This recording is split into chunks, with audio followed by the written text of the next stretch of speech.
오늘이 종려주일입니다. 그리고 내일부터 이제 고난주간이 시작되죠. 예수님께서 예루살렘 성에 들어가셔서 행한 일 가운데 특별히 요한복음이 강조하는 것은 바로 오늘 본문이 기록되어 있는 세족식입니다. 예수님께서 유월절 식사를 제자들과 하시기 전에 제자들의 발을 하나씩 씻어주시죠. 그리고 이렇게 말씀하십니다. 내가 주와 또는 선생이 되어 너희의 발을 씻었으니 너희도 서로 발을 씻어주는 것이 옳으니라. 여러분, 이 발을 씻어주라는 말씀의 1차적인 의미는 사랑과 섬김을 뜻하는 거죠. 그렇다면 예수님께서 제자들에게 너희가 서로 사랑하라, 너희가 서로 섬겨라 라고 말씀하시는 것으로 오늘 세족식을 우리가 이해해야 할까요? 사실 예수님은 사랑과 섬김에 대해서 평소에 많이 말씀하셨습니다. 그런데 굳이 이제 예루살렘에서 주님이 십자가를 지시고 다시 부활하시는 그 구원 사역의 가장 중요한 순간에 다시 한번 예수님께서 사랑해라, 섬겨라 라고 말씀하시는 것은 단순히 사랑과 섬김보다는 그 안에 다른 의미가 있는 것은 아닐까, 우리는 그렇게 생각해 보게 됩니다. 예수님께서 제자들의 발을 직접 손으로 씻어주시지 않습니까? 그리고 너희도 이와 같이 하라, 이것이 옳다 하셨을 때는 그 안에는 분명히 중요한 의미가 담겨 있는 것이라 우리가 짐작할 수 있겠죠.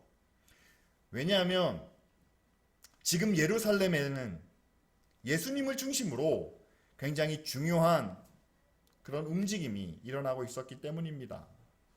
유월절이라고 하면 전 세계에 흩어져 있는 유대인들이 다 예루살렘으로 모이는 그런 때입니다. 그런데 그때 사람들 사이에 메시아에 대한 소문이 퍼지기 시작했습니다.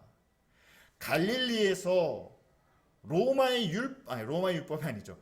갈릴리에서 모세의 율법을 새롭게 해석하는 그런 분이 계신데, 그런데 그분이 놀라운 능력을 표적으로 나타나고 계시는데 그분이 메시아가 아니냐? 그런데 그분의 이름이 바로 예수더라.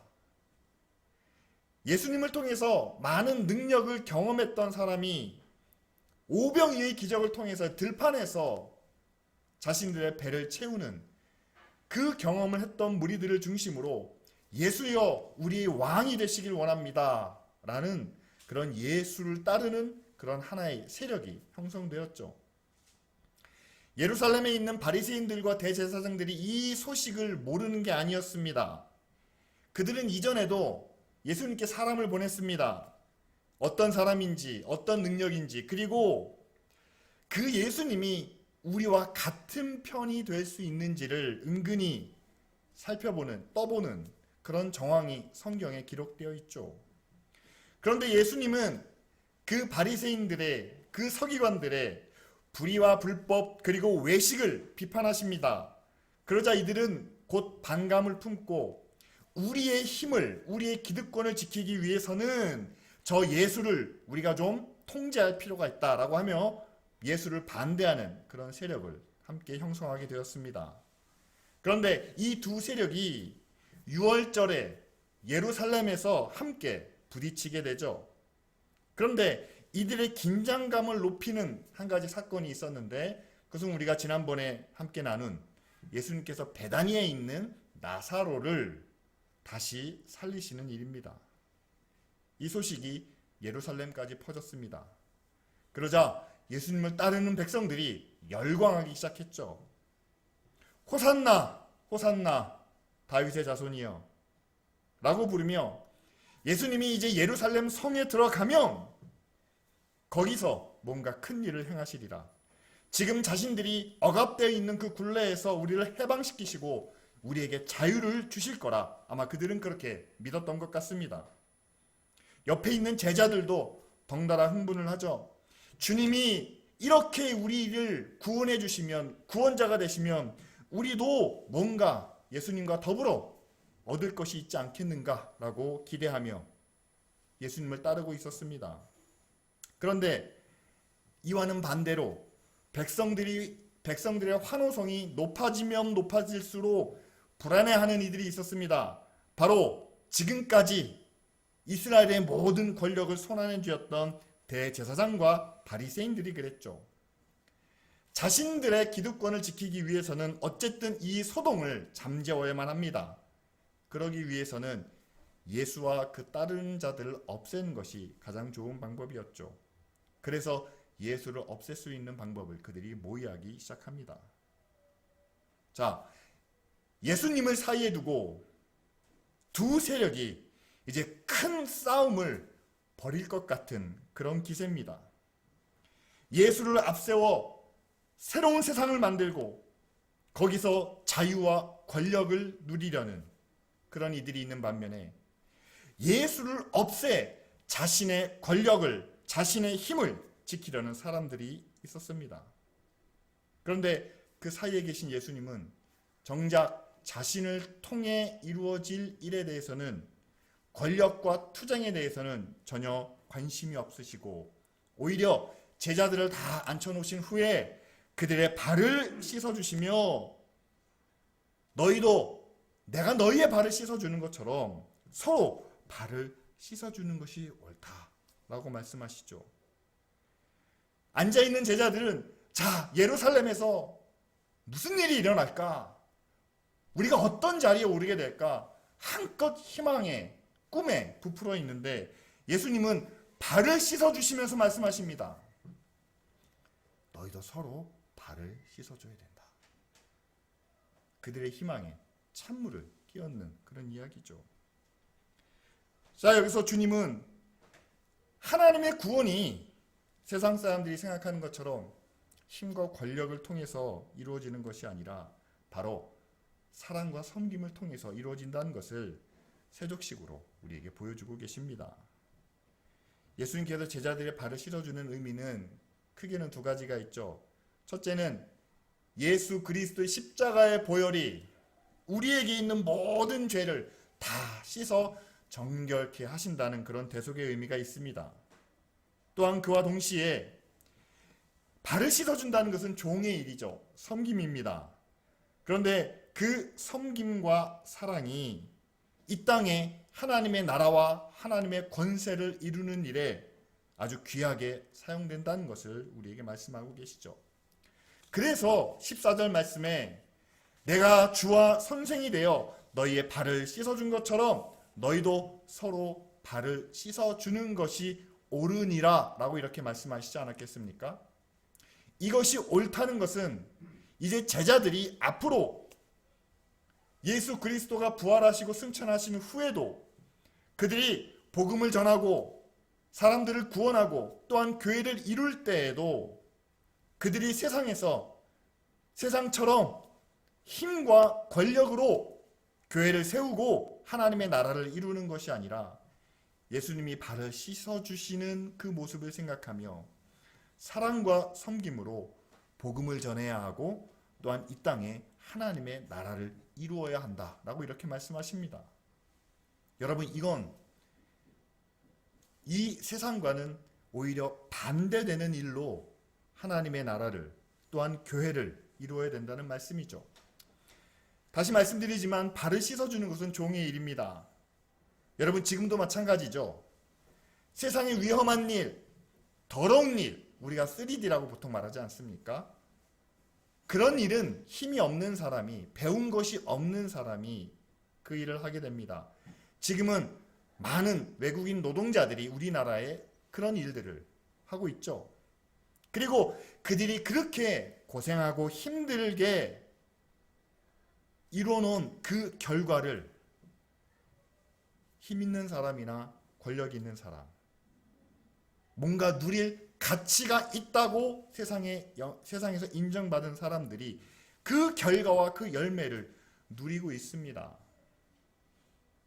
우리는 자유민주주의 사회에 살고 있기 때문에, 자본주의 국가이기 때문에 그건 당연하다라고 이렇게 생각합니다. 힘이 없으니까, 배운 게 없으니까, 가진 게 없으니까 위험한 일을 해야 되고 더러운 일을 해야 되고 그 일을 해도 돌아오는 것이 적고 가진 것이 많고 배운 것도 많고 힘이 있으니까 우리는 가만히 앉아서 손가락만 움직여도 그들이 어렵게 이뤄놓은 그 결과를, 그들이 자기의 땀과 피를 흘려 거둔 그 열매를 우리는 앉아서 가만히 누려도 당연한 것이다 라고 생각하는, 우리는 그런 시대를 살고 있다는 거죠. 그런데 오늘 예수님의 말씀은 이 세상을 거꾸로 뒤집어 놓고 계십니다. 내가 주인이고 내가 선생이다. 예수님은 부인하지 않으셨습니다. 그런데 내가 주인과 선생이지만 너희의 발을 씻어준다. 너희도 나처럼 나가서 서로 발을 씻어주는 것이 옳다는 거죠. 권력과 지위를 가지고 있다고 그것으로 누리고 빼앗고 상대를 억누르는 것에 대하여 예수님은 그것이 옳지 않다고 우리에게 말씀하고 있습니다. 오히려 반대로 가진 자들이, 힘 있는 자들이 없는 사람을, 약한 사람을 위해서 희생하고 보호하고 지켜주는 것이 맞다는 거죠. 이것이 하나님의 구원이고 또한 하나님 나라의 모습이다 라고 이렇게 말씀하고 계십니다. 그 대표적인 예가 여러분 믿음의 가정이 아닙니까?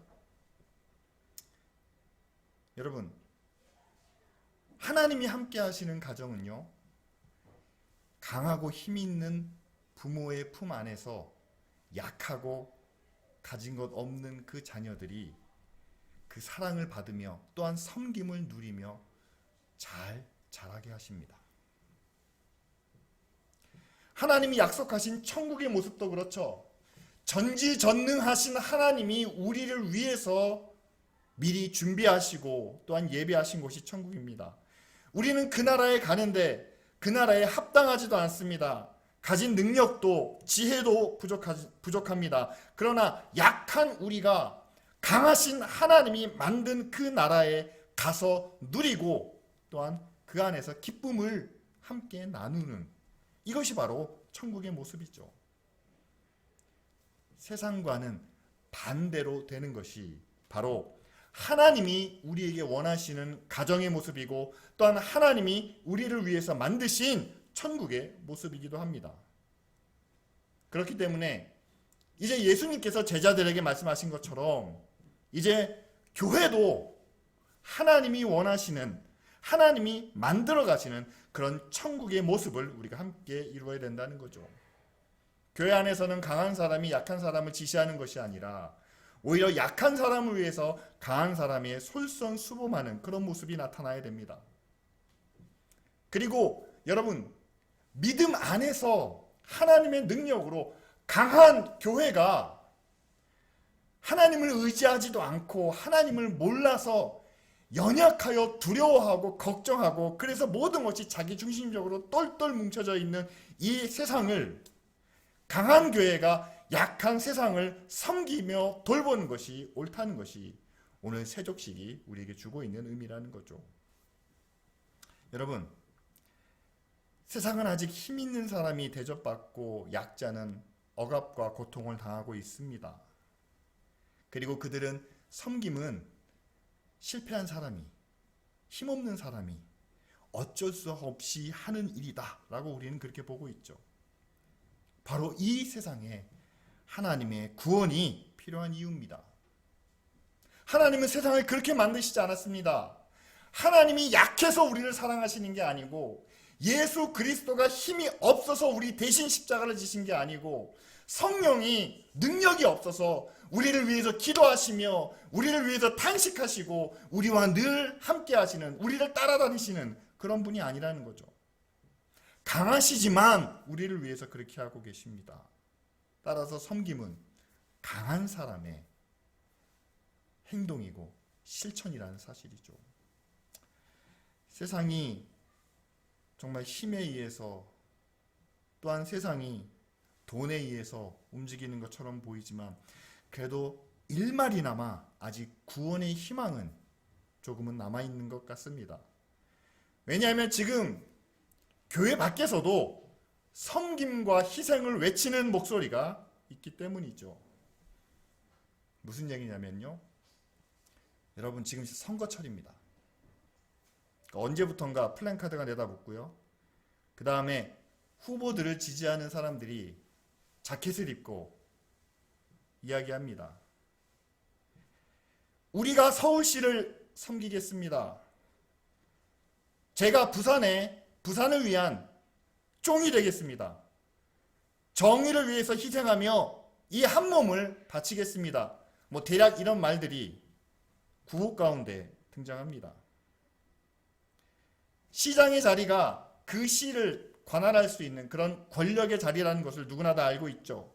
그런데 그 권력의 자리에 오르게 되면 제가 시민 한 사람 한 사람의 종이 되겠다고, 여러분들을 위해서 헌신하겠다고, 여러분들을 섬기겠다고 그들이 이야기합니다. 물론 대부분 그들이 약속한 것에 거의 전부가 그냥 말뿐이라는 것을 우리는 압니다. 그러나 여기서 우리가 봐야 될 것은요, 세상도 자기 권력을 가지고 자기 힘을 가지고 국민들을, 시민들을, 약한 사람들을 섬기고 희생하고 도와주는 것이 옳다는 것을 이미 세상도 알고 있다는 거죠. 알고 있을 뿐 행하지 못하는 거지 그들이 전혀 모르는 것은 아닙니다. 따라서 지금 누가 시장이 되든 상관이 없습니다. 그들이 공약을 통해서 약속한 것들이, 그들이 종이 되겠다는, 섬기겠다는, 헌신하겠다는 그 약속이 지켜지기만 한다면 여러분, 우리나라에서 서울과 부산이 제일 먼저 하나님의 구원을 경험하지 않겠습니까? 여러분, 이렇게 하나님의 구원은 누가 권력을 잡는지, 누가 높은 자리에 오르는지가 아니라 이 세상을 위해서, 또 이 땅에 있는 수많은 사람들을 위해서 누가 헌신하는지, 누가 희생하는지, 누가 섬기고 있는지, 바로 그것을 통해서 이 땅에 하나님의 구원이 이루어진다는 사실이죠. 그렇다면 여러분, 교회가 나아가야 할 길은 어딘지 분명해집니다. 우리는 하나님의 구원을 위해서 이 땅에 세워졌습니다. 그렇다면 하나님의 구원이 이 땅에 이루어지기 위해서 우리가 먼저 섬겨야 되고 희생해야 되고 헌신을 각오해야 되겠죠. 그래서 교회마다 이런 이야기들이 늘 얘기되고 있습니다. 우리가 섬겨야 된다, 희생해야 된다, 그리고 사랑해야 된다. 그런데 실제로 여러분, 교회가 세상을 위해서 얼마나 희생하고 있나요? 세상을 섬기기 위해서 얼마나 낮아지고 있나요? 실제로 여러분, 지금 언론에 보도되고 있는 교회의 모습을 보면은요, 교회를 위해서, 세상을 위해서 교회가 희생한다?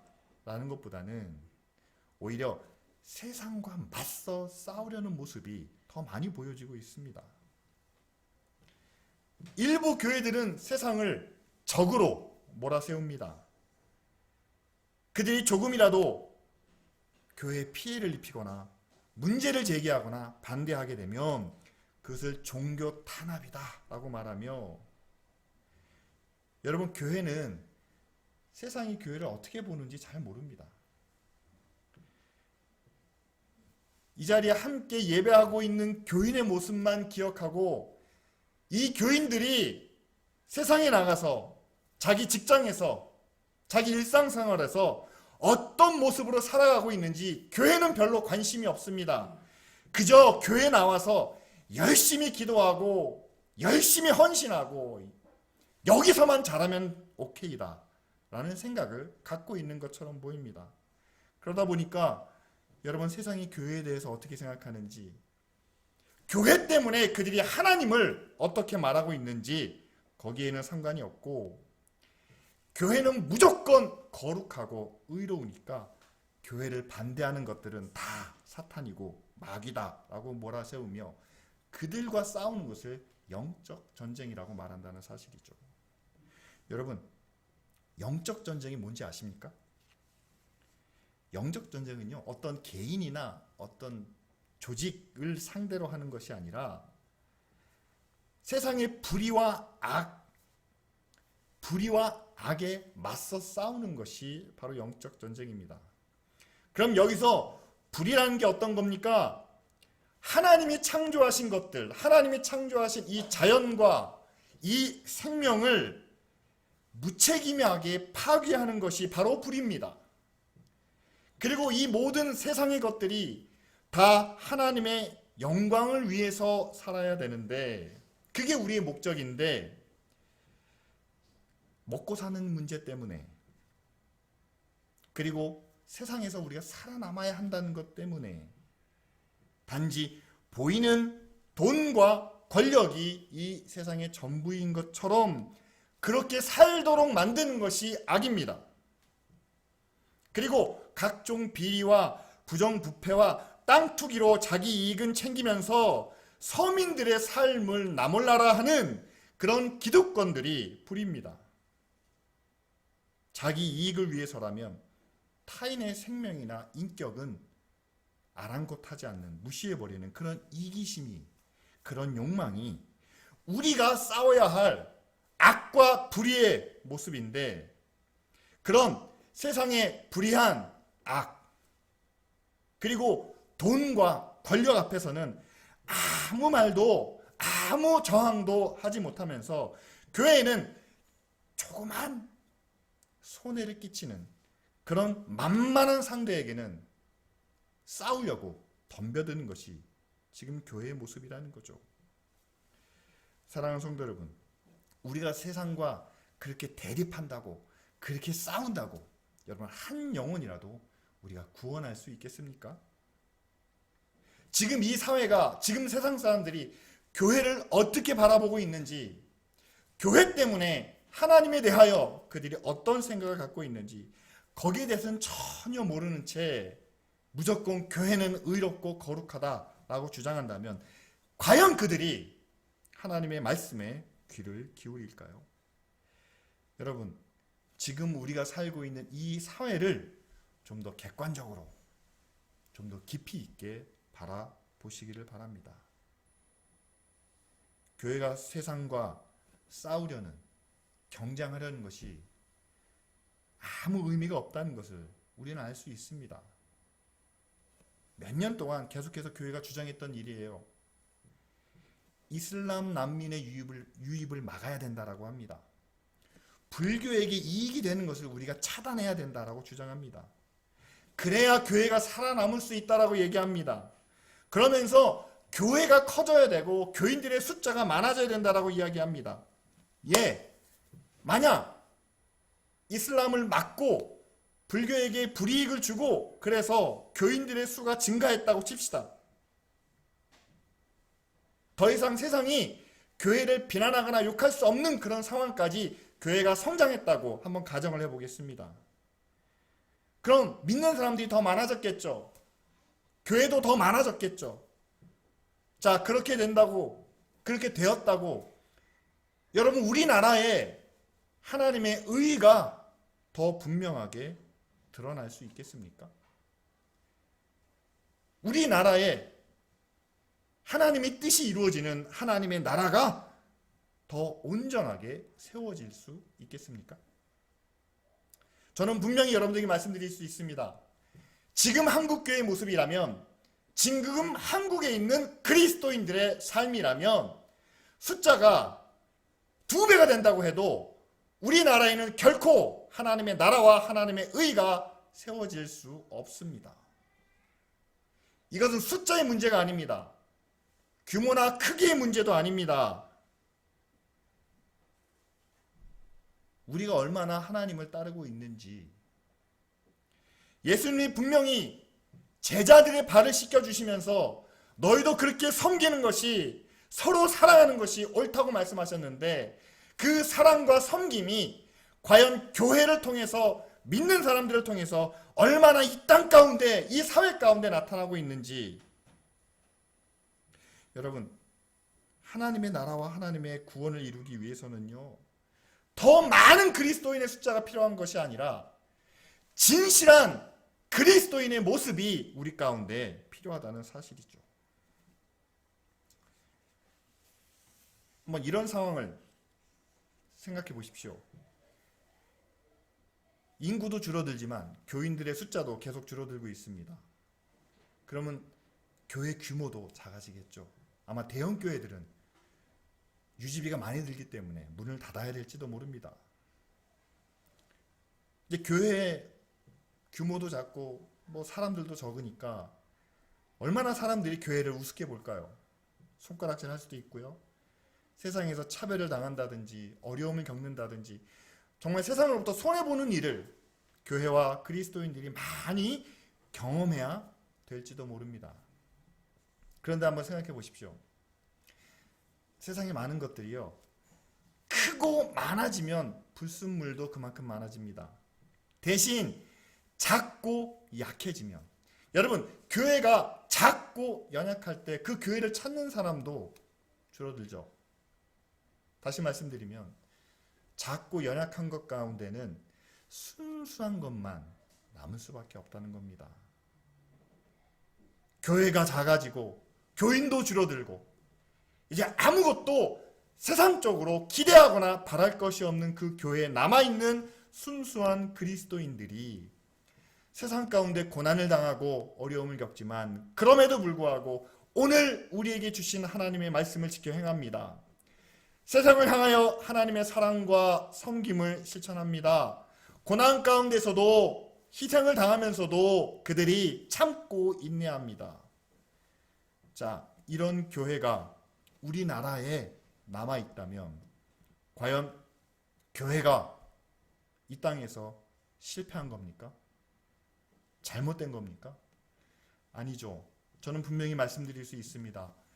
작지만 하나님의 구원을, 하나님의 사랑과 의를 나타낸다면 하나님은 그 교회를 통해서 놀라운 열매를, 놀라운 영광을 받으신다는 사실이죠. 하나님 편에서 이기고 지는 것은 결코 세상의 숫자나 보이는 결과가 아니라 과연 그 교회가, 과연 그 교인이 예수 그리스도와 함께 그 길을 가느냐에 있다는 사실이죠. 여러분, 지금 세상은요, 큰 교회도 있고 작은 교회도 있습니다. 잘 되는 교회도 있고 그렇지 못한 교회도 있습니다. 이렇게 다양한 상황 속에서 교회를 향하여 어떤 공격을 하시는지 아십니까? 무조건 고난과 아픔을 주는, 여러분, 그런 공격은 이제 과거에 지나간 세대의 것이고요. 지금은요, 세상이 교회에 대해서 이렇게 이야기를 합니다. 교회가 어려움을 당하고 고통을 당하고 돈 문제 때문에 또 일부 권력의 문제 때문에 여러 가지 어려움이 있을 때 교회를 향해서 이렇게 말하는 거예요. 너희도 돈에는 돈으로, 힘에는 힘으로 똑같이 갚아주라는. 그래서 한국 교회가 정말 가난했던 때가 있기 때문에, 정말 그 서름 때문에 어떻게 해서든지 물질적으로 풍요해지기 위해서 많이 노력을 해왔습니다. 교회가 힘이 없어 당한 서름이 많기 때문에, 고통이 많기 때문에 교회 안에서 힘 있는 사람들을 길러내고, 그래서 더 이상 그 고통을 당하지 않겠다고 돈에는 돈으로, 힘에는 힘으로 맞서기 위해 교회가 많이 노력을 해왔습니다. 부인하지 못합니다. 그런데 여러분, 그렇게 세상과 똑같이 맞섰을 때 결과적으로 우리 안에 어떤 일이 일어나는지 아십니까? 사람들이 이제 돈과 권력의 맛을 알기 시작했습니다. 아무리 기도해도 이루어지지 않는 일이 돈이 있으니까 해결되더라는 거예요. 아무리 우리가 의롭게 정직하게 진실하게 하려고 했는데 힘 있는 사람, 구청장이나 누가 오니까 그 문제가 바로 풀리더라는 거죠. 사람들이 뭐라고 생각하냐면요, 야, 이게 하나님의 은혜다, 이게 하나님의 축복이다 생각하는 겁니다. 돈과 권력의 맛을 사람들이 알아가기 시작했습니다. 그러니까 교회 안에서 모이는 사람들마다 부르짖을 때마다 그들이 뭘 구하는지 아십니까? 하나님의 은혜가 임하게 하옵소서, 하나님의 의가 나타나게 하옵소서, 우리가 하나님의 사랑과 진리를 전하는 자가 되게 하옵소서. 그렇게 기도하지 않습니다. 하나님, 우리에게 힘을 주십시오.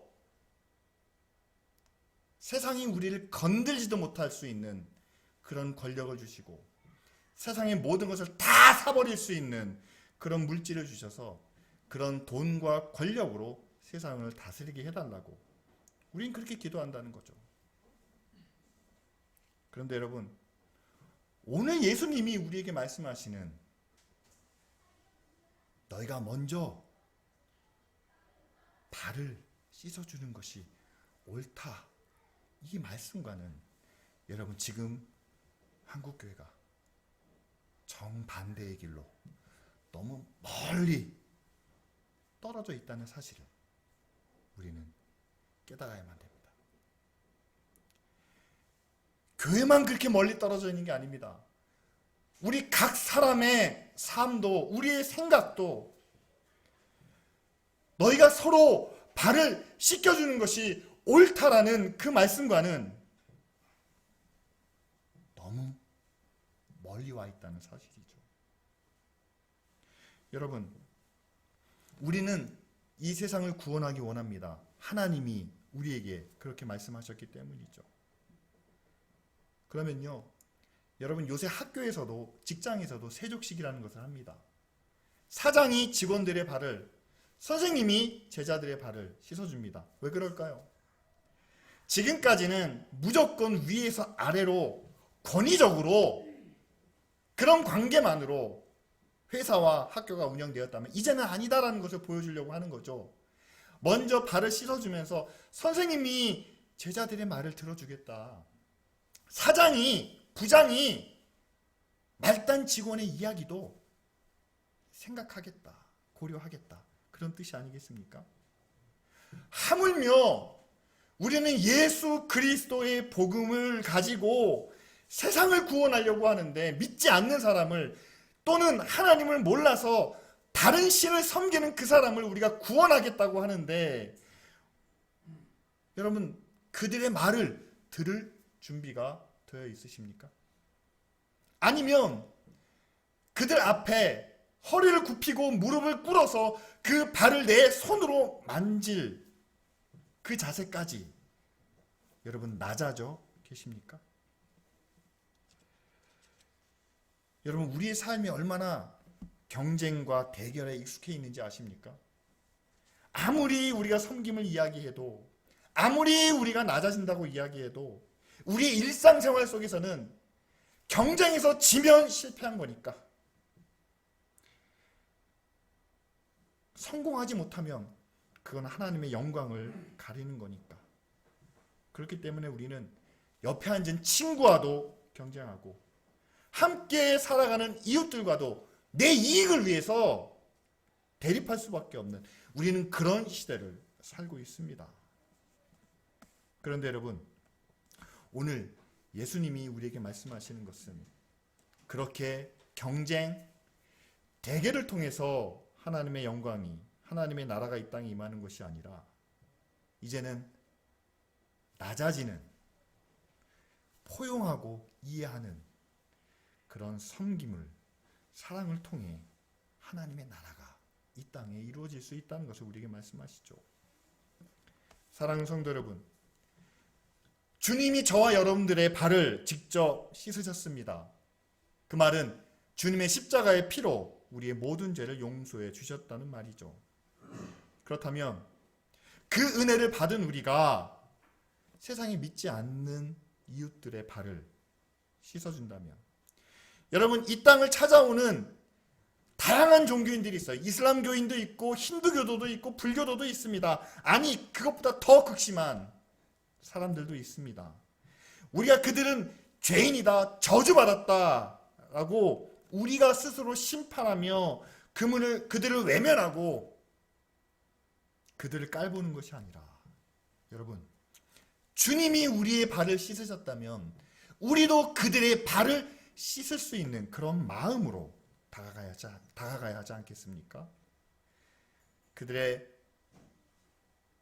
아픔을, 그들의 상처를 함께 나누며 그들의 발을 씻겨주는 그런 마음으로 예수님의 사랑과 은혜를 함께 나눌 때, 야, 우리가 이겼다! 우리가 하나님의 영광을 나타내고 있다! 라는 이 땅에서의 영광은 우리가 바라보지 못할 수도 있습니다. 그러나 기억하시길 바랍니다. 여러분, 정말 예수님이 우리의 발을 씻겨주시는 것처럼 우리가 우리의 원수까지도 사랑하고 이해하고 용납했을 때 세상이 그런 우리의 모습을 지켜보고 있다는 사실이죠. 원수까지 사랑하라. 이 말을 왜 지키지 않느냐라고 저도 여러 번 지적받았습니다. 그런데 우리가 정말 교회가 원수까지 사랑하는 그 모습을 보여주기 위해서는요, 우리 안에서 사랑하는 것만 가지고는 안 됩니다. 우리 밖에 있는 사람, 우리와 반대되는 사람, 우리를 욕하는 사람, 비난하는 사람, 심지어 우리가 위험에 처할 수도 있는 그 사람까지 우리가 함께 사랑하는, 함께 섬기는 그런 모습을 우리가 보여야 되지 않을까요? 오늘 다시 한번 이 말씀을 우리가 마음속에 새기길 원합니다. 내가 주와 선생이 되어 너희의 발을 씻었으니 너희도 이렇게 서로 발을 씻어주는 것이 옳으니라. 지금 우리가 살고 있는 이 시대가 약한 사람의 아픔을, 그리고 원수가 겪고 있는 그 슬픔을 함께 위로하며 또한 섬기고 사랑하는 그 모습이 가장 필요하고, 또한 그것을 가치 있게 여기는 그런 시대가 아닌가 생각합니다. 따라서 여러분, 우리가 세상을 향해 다름과 차이를 비판하며 그들과 경쟁하여 영광을 얻기보다는 그들을 사랑으로 이해하고 수용하고 또한 기꺼이 낮아지는 모습을 통해 여러분, 하나님의 사랑과 구원의 은혜를 제대로 세상에 보여줄 수 있기를 원합니다.